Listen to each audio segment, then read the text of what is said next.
നേതാക്കളായ സബാനിയാക്കൾ നരകമിൽ 19 മുദ്ദസിർ സൂറത്തതിൽ ഓരോരോ കൈകൾ കൊണ്ടും അവരും ഒരവസരം ശിക്ഷിക്കുമെന്ന സോദര 10,000 ദഖായിഖുൽ അഖ്ബാർ നോക്കതിലുണ്ടിത് 31 പേജിലാ പറയുന്നത്.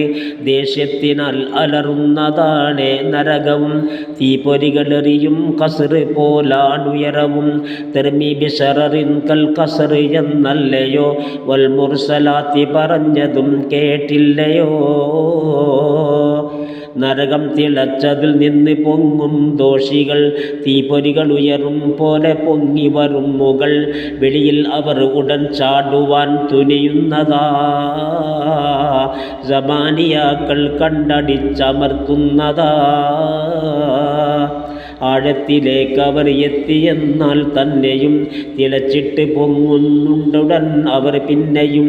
ഇരുമ്പിൻ്റെ ദണ്ടാലുള്ള അടിയാ പിന്നെ ഈ രീതി തുടരെ നടക്കുമെന്നാ പൊന്നേ.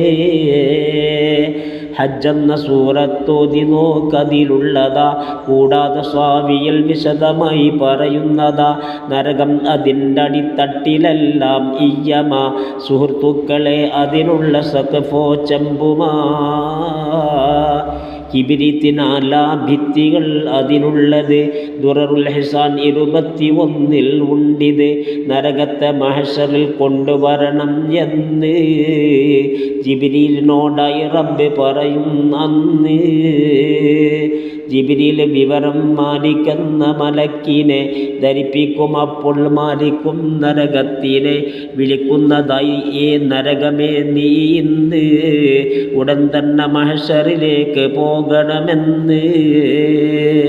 അപ്പോൾ മതച്ച് പതച്ചതും അലറുന്നതാ, അത് കേട്ട് കൽബുകൾ സോദര വിറക്കുന്നതാ.